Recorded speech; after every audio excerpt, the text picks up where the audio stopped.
नमस्कार, news one India में आपका स्वागत है। आपके साथ मैं धर्मराज सिंह। उत्तराखंड में अगले साल फरवरी में होने वाले विधानसभा चुनाव की सरगर्मियां तेज हो गई हैं। बीजेपी और आरएसएस की समन्वय बैठक के बाद अब कांग्रेस ने भी ऋषिकेश में 3 दिवसीय विचार मंथन के जरिए मिशन 2022 का ब्लूप्रिंट तैयार कर लिया है। कांग्रेस नई रणनीति के साथ चुनावी मैदान में उतरने की तैयारी कर चुकी है। 70 सीटों पर 72 घंटे मंथन, योग नगरी में विक्ट्री पर चिंतन, 22 के लिए मैराथन बैठकों का दौर, संगठन से सतह तक समन्वय पर जोर। ऋषिकेश में कांग्रेस के 3 दिवसीय विचार मंथन शिविर का समापन हो गया। इस मंथन शिविर के जरिए साल 2022 में होने वाले विधानसभा चुनाव का प्लान तैयार किया गया है।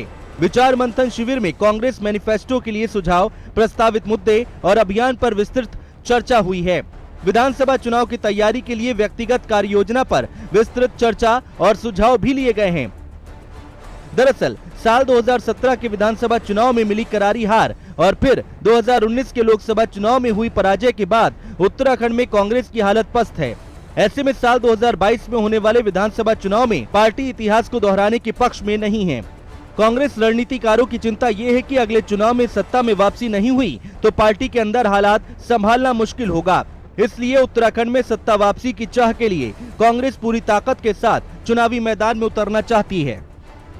महिलाओं के सशक्तिकरण की बात की गई, महिलाओं को किस तरीके से उनकी भागीदारी सुनिश्चित की जाए उसके ऊपर बात की, युवा किस तरीके से अपना योगदान दे सकते हैं उसके ऊपर बात हुई, किसानों की समस्याओं के ऊपर विस्तार से चर्चा हुई। तमाम लोगों ने यहाँ पर इस बात पर मंथन किया कि आगामी चुनाव के मद्देनजर हमारी रणनीति क्या रहने वाली है, कौन से वो मुद्दे होंगे जिनको लेकर हम जनता के बीच में जाएंगे, कौन से वो मुद्दे होंगे जिन पर हम भाजपा को घेरने का काम करेंगे, कौन से वो मुद्दे होंगे जिनको लेकर हम अपनी यात्राएं करेंगे, हमारी यात्राएं कहाँ से कहाँ तक होंगी, कौन से वो मुद्दे होंगे जो हमारे मैनिफेस्टो में शामिल होंगे। वहीं कांग्रेस के चिंतन शिविर पर बीजेपी ने बड़ा हमला बोला है। बीजेपी के संगठन मंत्री सुरेश भट्ट का कहना है कि कांग्रेस डूबती हुई नाव है और सत्ता में आने के लिए उसके नेता तुष्टीकरण की राजनीति का सहारा ले रहे हैं। कांग्रेस एक तरह से देश में तुष्टीकरण की जननी के नाम से जानी जाती है। कांग्रेस की कोख से ही तुष्टीकरण नाम का भस्मासुर पैदा हुआ है। पहले वो पॉलिटिकल पार्टी के नाते चुनाव जीतने के लिए तुष्टीकरण वो अभियान चलाती रही है, लेकिन दुर्भाग्य से उत्तराखंड में उन्होंने आज कार्यकर्ताओं का भी तुष्टीकरण अभियान चला दिया है।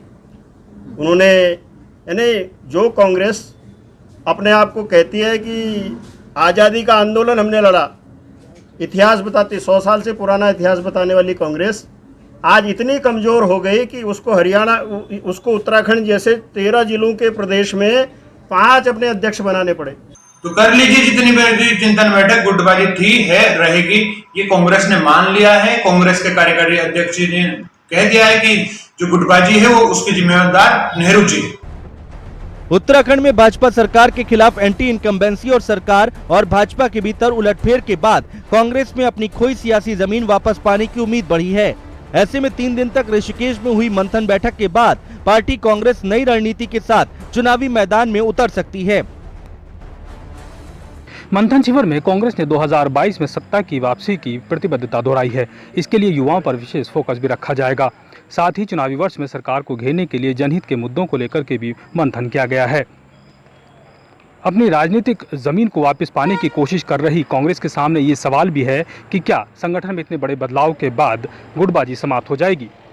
हालांकि चुनाव में कांग्रेस के पास खोने के लिए बहुत कम है और पाने के लिए बहुत ज़्यादा, लेकिन अब बीजेपी की चुनौती के साथ साथ कांग्रेस के सामने आम आदमी पार्टी की चुनौती भी खड़ी हो रही है।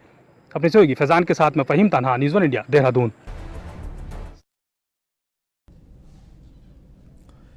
तो कांग्रेस पार्टी की बात करें तो कांग्रेस पार्टी पूरी तरीके से उत्तराखंड की सत्ता में वापसी के लिए एक सियासी दल को जितनी मेहनत करनी चाहिए, जितनी कोशिश करनी चाहिए, वो अपने स्तर पर कर रही है। लेकिन इस मंथन से निकलेगा क्या, ये बड़ा सवाल है। आज इसी मुद्दे पर देवभूमि का चक्रव्यूह में हम चर्चा करेंगे और इस चर्चा मेरे साथ हनी पाठक, प्रवक्ता Bharatiya Janata party, RP Raturi Congress party के प्रवक्ता और संजय भट्ट जो प्रवक्ता हैं आम आदमी पार्टी के। आप तीनों का बहुत बहुत स्वागत।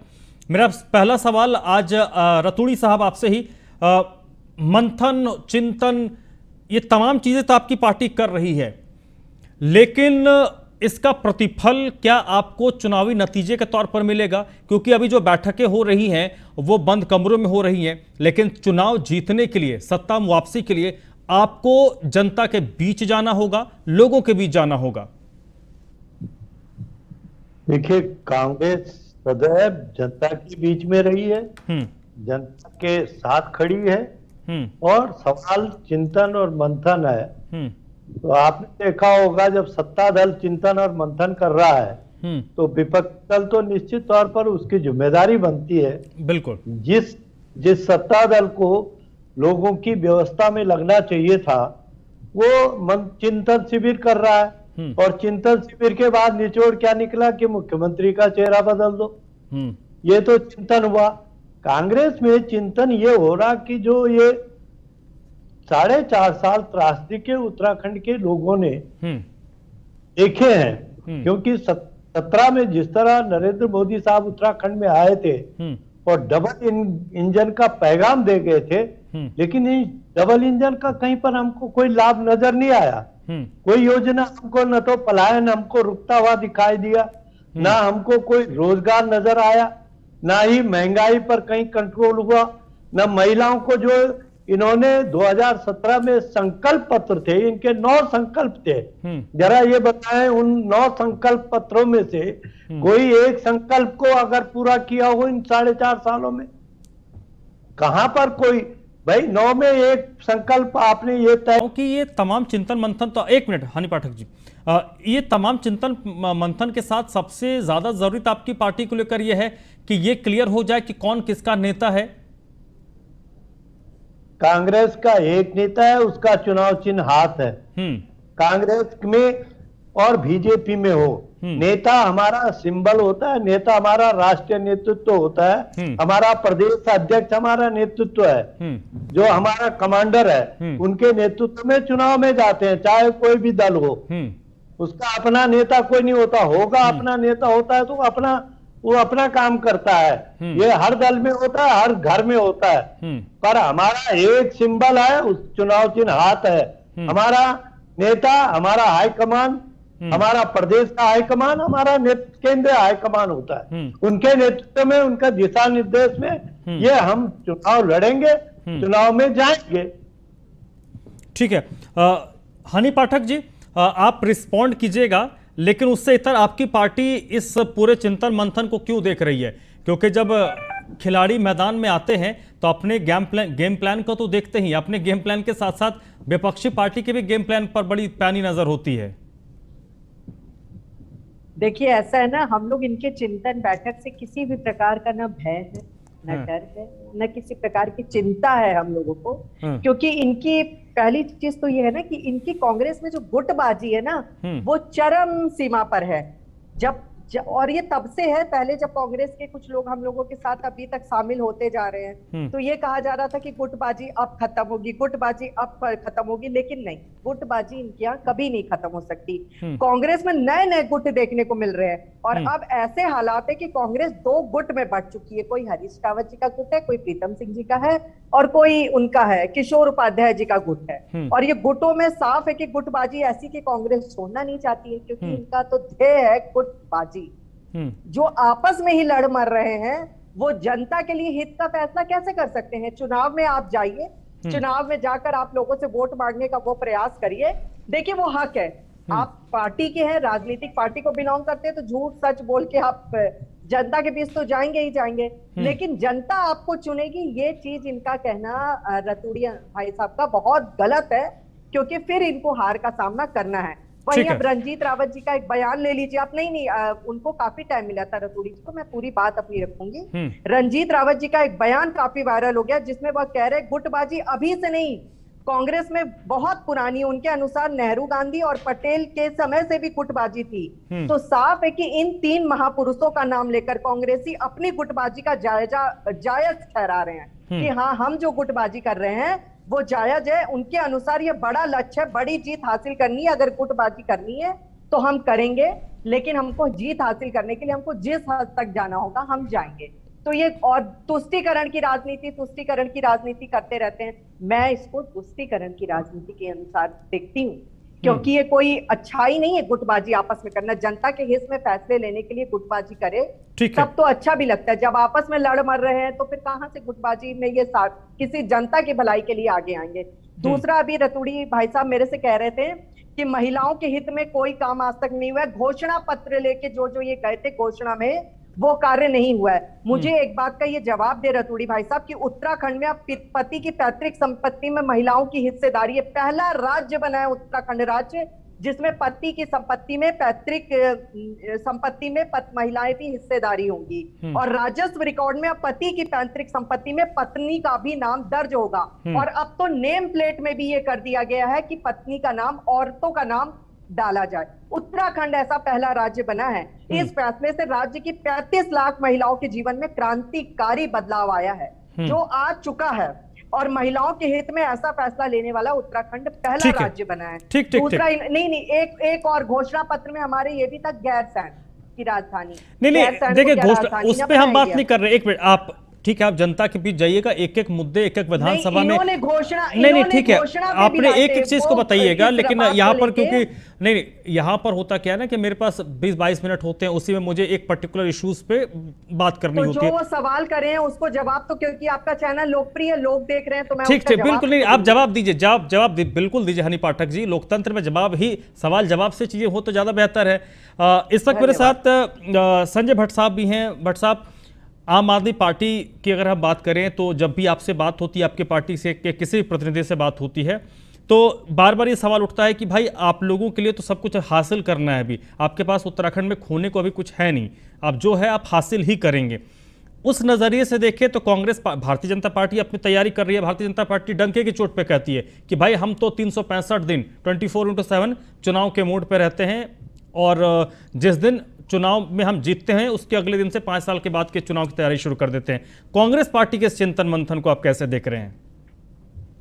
देखिए धर्मराज जी, पहली बात तो ये है, जो चिंतन बैठक कांग्रेस की चल रही थी, उस बैठक में ही जो इनके कार्यकारी अध्यक्ष बनाए गए हैं रंजीत रावत जी, उन्होंने साफ कह दिया है कि नेहरू जी, पटेल जी और गांधी जी में भी गुटबाजी थी, ये स्पष्ट बोला। और आपने देखा होगा उस वीडियो में उनके साथ दूसरे कार्यकारी अध्यक्ष भुवन कापड़ी जी साथ में खड़े हैं। तो मतलब इनके अध्यक्ष यानी कांग्रेस के कार्यकारी अध्यक्ष अगर कुछ बोलते हैं तो वो कांग्रेस बोल रही है। यानी कांग्रेस ने ये मान लिया है कि हमारे यहाँ अंदर गुटबाजी है, और गुटबाजी आज से नहीं है, नेहरू जी के जमाने से है। अभी तक तो भारतीय जनता पार्टी कहती थी कि सब चीज का जिम्मेदार नेहरू जी हैं, लेकिन अब कांग्रेस भी कहने लगी कि जिम्मेदार नेहरू जी हैं। तो ये स्पष्ट दिखाता है कि कांग्रेस अपनी गुटबाजी के कारण ही बुरी तरह हारी है। 2017 की बात करें जब 11 सीट पे समेट गई, या 2018 की बात करें जब 8 में से सिर्फ 2 इनके नगर निगम आए उत्तराखंड में, या फिर 2019 की बात करें जब हरीश रावत जी 3,40,000 रिकॉर्ड वोट से, यानी रिकॉर्ड वोट है वो, आज तक का ऐसा रिकॉर्ड नहीं बना। और प्रीतम सिंह जी 3.25 लाख से अधिक वोट से हारे। तो ये सब क्यों हुआ? ये सब इनकी गुटबाजी के चलते हुआ। लेकिन आज भी ये लोग समझने को तैयार नहीं है कि इस गुटबाजी से नहीं, लोगों के लिए, जनता के लिए काम करने से होगा। आप दूसरे पे आरोप लगा देते कि भारतीय जनता पार्टी ने घर घर शराब भेजने का उत्तराखंड में काम किया, इसमें कोई शक नहीं है। लेकिन आपने भी तो डेनिस परोसी, अगर इन्होंने, बीजेपी ने हिलटॉप परोसी तो आपने डेनिस परोसी, तो काम तो दोनों ने एक ही किया है। और यहाँ भारतीय जनता पार्टी जो कहती है कि हम 365 दिन चुनाव के लिए तैयार रहते हैं, तो हो सकता है तैयार रहते हो, ये 365 दिन जनता के लिए अगर तैयार रहते हैं और जनता के काम के लिए तैयार रहते तो ज्यादा अच्छा होता। इनके आपने देखा है कि एक मुख्यमंत्री, फिर दूसरा, फिर तीसरा। अभी कल ही बयान चल रहा था राजकुमार ठकराल जी का कि मुझे मंत्री नहीं बनाया गया, मैंने तो शमशान बना दिया था कोर्ट को। तो वो भी हो सकता है कि चौथे मुख्यमंत्री उन्हें बना दिया जाए, ये संभव है। और जो चिंतन बैठक है कांग्रेस को और ज्यादा करनी चाहिए, क्योंकि अभी इस पूरे उत्तराखंड ने देखा कि 1.5 महीने तक इनकी चिंतन बैठक दिल्ली में चलती रही। 10 विधायक हैं और 1.5 महीने तक वो चक्कर काटते रहे, और 7 चक्कर ही नहीं काटते रहे बल्कि 20-20 दिन तक वहां पड़े रहे, और उसके बाद जाके एक नेता प्रतिपक्ष चुन पाए 10 विधायकों में। तो ये हाल है कांग्रेस और भारतीय जनता पार्टी। ठीक है भट्ट साहब, रतूड़ी साहब, जिस तरीके से बिल्कुल एक बात तो जो हनी पाठक जी या उनकी पार्टी की तरफ से कही जा रही है, भट्ट साहब कह रहे हैं या फिर उनकी पार्टी की तरफ से कही जा रही है, अगर किसी दल का कार्यकारी अध्यक्ष कुछ कहता है तो आप उसको किसी ये नहीं कह सकते कि उनका व्यक्तिगत विचार है। पार्टी का प्रवक्ता जो पार्टी की तरफ से अधिकृत किया गया है वो कुछ कहता है, इसका मतलब पार्टी कह रही है। कार्यकारी अध्यक्ष कुछ कह रहा है, अध्यक्ष कुछ कह रहे हैं, उपाध्यक्ष कुछ कह रहे हैं, इसका मतलब कुछ ना कुछ है। उसके बाद इस तरीके का बयान आना, उसको आप लोग कैसे डिफेंड करेंगे?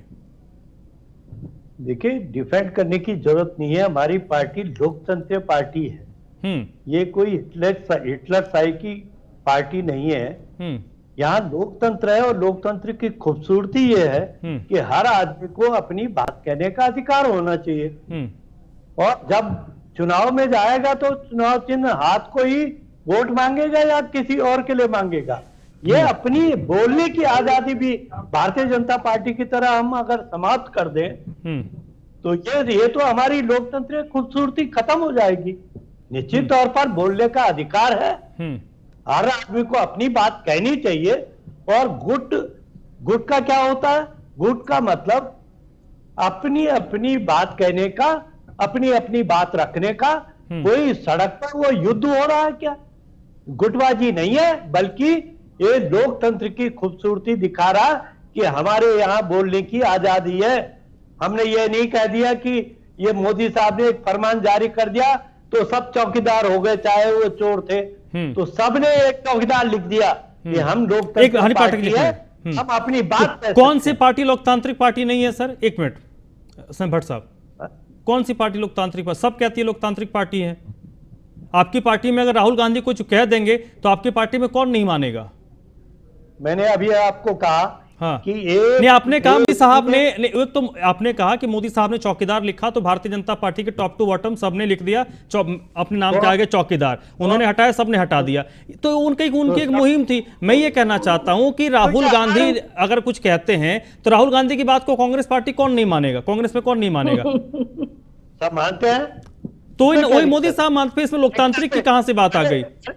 अरे भाई, हमारे यहाँ देखा आपने, हमारे यहाँ कपिल सिब्बल साहब ने अपनी बात रखी है, अपनी पार्टी में अपनी बात सर फिर आप कपिल सिब्बल पे मत जाइए। G23 का क्या हर्ष आज की तारीख में, मैं दिल्ली रहता हूं, मुझे पता है G23 के साथ क्या हो रहा है। अरे हजूर, आप दिल्ली रहे, जहां भी रहे, पर हम लोकतंत्र में जी रहे हैं। सर सब लोकतंत्र में जी रहे हैं। तुली साहब, आप काफी सीनियर हैं, आप काफी वरिष्ठ हैं, आप ये मत कहिए कि कपिल सिब्बल साहब। मैं ये कह रहा हूं कि कार्यकारी अध्यक्ष जी ने जो बात कही वो तो आप एक सेल्फ गोल वाली बात हो गई ना सर? कोई आश्चर्य नहीं है, उन्होंने अपने मन की बात कही। कांग्रेस एकजुट है, एक तरफ है, भारतीय जनता पार्टी की तरफ। ठीक है, ठीक है रतूड़ी साहब, ठीक है सर। हनी पाठक जी कुछ कह रही थी आप, प्लीज। अभी भाई साहब ने बोला कि ये लोकतांत्रिक है, हम सबको अपनी बात कहने का हक है। मैं भी चौकीदार करके ठीक है रतूड़ी साहब, ठीक है, अब सुनिए, अब बोलिए हनी पाठक जी। हाँ, मैं आपका नाम जान सकती हूँ? हेलो जी, आप बोलिए, आप जवाब दीजिए। हाँ, मैं ये कह रही हूँ कि जो ये कह रहे हैं, सबने एक साथ चौकीदार बोलना शुरू कर दिया था। तो मुझे एक बात का जवाब दीजिए, इसमें एकता दिखाई दे रही है ना? मैं भी हूँ चौकीदार, मैंने अपने पीछे लिखना शुरू कर दिया था मेरे फेसबुक पे। तो हमारे यहाँ तो ये होता है, हमारे यहाँ तो यही होता है कि अगर किसी भारतीय जनता पार्टी के एक लीडर को तो छोड़िए, कार्यकर्ता ने भी अगर कोई एक मुहिम चालू कर दी तो पूरा हमारा कार्यकर्ता लग जाता है, जोर से भर जाता है और साथ ये लोकतंत्र नहीं है, ये हिटलरशाही है। चौकीदार हूँ, मैं भी कार्यकर्ता हूँ, मैं भी मुख्यमंत्री हूँ, और मैं भी जनता का सेवक हूं। तो ये गलत है। और दूसरा, ये जो कह रहे हैं अपने मन की बात कहने का सबको अधिकार है, सब अपनी अपनी बात कर सकते हैं, लेकिन जब हम किसी एक राजनीतिक जीवन में कदम रखते हैं तो हमें जनता के हित की बात करनी चाहिए। एक टांग इधर, एक टांग इधर रख के बात नहीं करनी चाहिए। मेरा जो फैसला है, जो मोदी जी का फैसला है, वो पूरे भारतीय जनता पार्टी के कार्यकर्ता का फैसला है, और जो हमारा जो हनी पाठक का फैसला है, वो भी भारतीय जनता पार्टी के हर कार्यकर्ता का फैसला है। तो हमारे यहाँ लीडरशिप नहीं देखी जाती, हमारे यहाँ कार्यकर्ता किसके साथ कितना रहता है और कितना जमीन से जुड़ा है, वो देखा जाता है। ठीक है। तो रतूड़ी भाई साहब, ये देखिए कि अपनी बात कहने का हक है, लेकिन एक रतूड़ी साहब, मैं आपके पास आता हूँ सर, आप ही बोलिएगा। ठीक है हनी पाठक जी, संजय भट्ट साहब आप भी कुछ रिस्पॉन्ड कर रहे हैं। जब रतूड़ी साहब कुछ कह रहे थे, आप कुछ रिस्पॉन्ड करना चाहते, पहले प्लीज कीजिए। जी देखिए, डॉक्टर आरपी रतूड़ी जी सीनियर हैं, वरिष्ठ हैं, आदरणीय हैं, वो सब बातें सही हैं। लेकिन आज आरपी रतूड़ी जी इनकी ही पार्टी के कार्यकारी अध्यक्ष जी के कारण फंस गए हैं और वो उनके पास कुछ शब्द नहीं है बोलने का। वो कारण सिर्फ ये है क्योंकि कार्यकारी अध्यक्ष ने गलती की है और गुटबाजी को स्वीकार कर दिया है, जबकि आज तक कांग्रेस वाले अपनी गुटबाजी को स्वीकार नहीं करते थे। उन्होंने कह दिया कि नेहरू जी, पटेल जी और गांधी जी के समय से गुटबाजी चली आ रही है, आज भी है और कल भी रहेगी, चाहे आप कुछ भी कर लीजिए, चाहे कांग्रेस को छोड़ के कितने लोग भी भारतीय जनता पार्टी में चले जाएं या कहीं चले जाएं, गुटबाजी खत्म नहीं होगी। और इस गुटबाजी के कारण ही इन लोगों ने उत्तराखंड का लगातार नुकसान किया है और साथ साथ में अपना भी नुकसान किया है और इतनी बुरी तरह ये लगातार हारे हैं। आप तीनों उपचुनाव देख लीजिए, तीनों उपचुनाव में इनकी किस तरह से हार हुई। जब पहला उपचुनाव हुआ थराली का, तो थराली में हरीश रावत जी ने एक जनसभा की, तो इनके जो उस समय अध्यक्ष प्रीतम सिंह, उन्होंने कहा कि हरीश रावत जी ने जो जनसभा की उसके कारण हम हार गए। तो इनके यहाँ न जाने कैसी गुटबाजी है, यानी जनसभा करने से हारते हैं या जीतते हैं मुझे समझ नहीं आया। और जो लास्ट वाला सल्ट वाला उपचुनाव है उसमें यही रणजीत रावत जी हैं, इन्हीं के